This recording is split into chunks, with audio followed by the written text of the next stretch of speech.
বেশি আক্রমণ করলেন দীপশিতা, সিপিএম এর প্রতি আপনার এখনো না, সিপিএম তো এখানে লড়াই নয়, ওইখানে তো লড়াই নয়।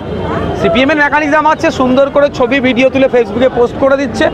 সিপিএম দেখুন, একটা সময় ছিল কেরল, ওয়েস্ট বেঙ্গল, ত্রিপুরা আর জেএনইউতে খুব উপস্থিতি ছিল।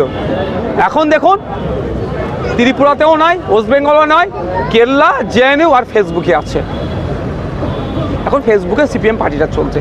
সুতরাং যে পার্টির এখানে জনভিত্তি না, এখানকার মানুষ যে পার্টিকে ভোট দিয়ে নষ্ট করবে না ভোট, তারা ডিসাইড করে নিয়েছে। এখানে লড়াই আছে আইএসএফ, বিজেপি, তৃণমূল অর্থাৎ বিজেমুরের বিরুদ্ধে লড়াই আছে এখানে আইএসএফকে বামপন্থী বন্ধুরাও ভোট দিয়ে পার্লামেন্টে। এটা এমন কোনো কথা হলো না, যার রাজনৈতিক যেই দলের রাজনৈতিক জন্ম হয়েছে 2021 সালে, সে এরকম মন্তব্য করবে এটা আমি প্রত্যাশা করিনি, তাই মন্তব্য করছি।